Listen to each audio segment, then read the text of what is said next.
नमस्कार जय जगन्नाथ आपण समस्त शुभ संध्या तथा पखाड़ दिवस बहुत सारा अभिनंदन।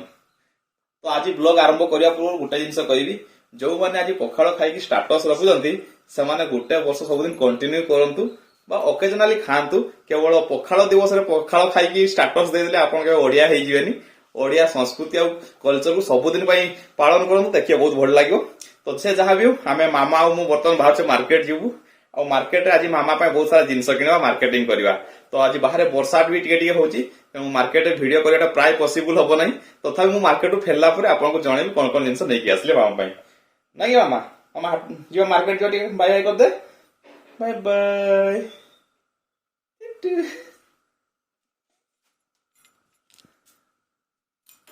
बाय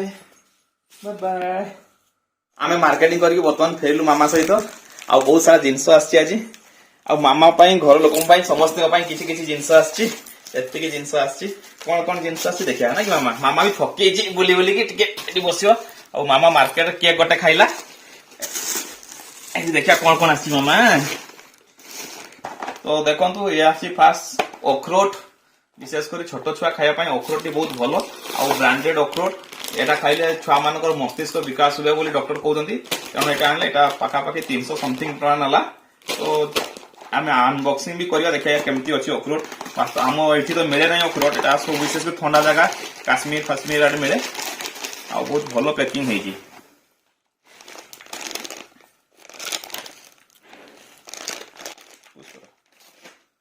आउ सेकेंड आसी मामार खेलना मामा एटा मामार खेलना आसी आउ एटा आसी मामार माँ पाई आउ एटा आसी मामार जेजमा पाई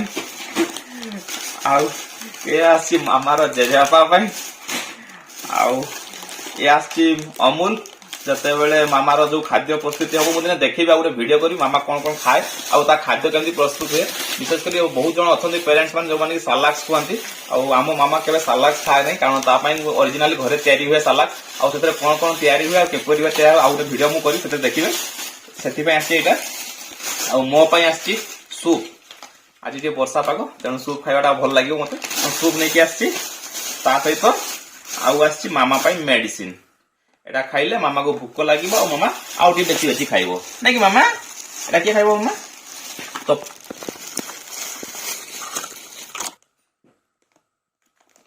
मामा टे चाय मीठा अच्छे देखना मीठा नहीं मामा मीठा नहीं तेणु स्वादर भल नुहे बोधे मेडिसिन मुझे खाई मामा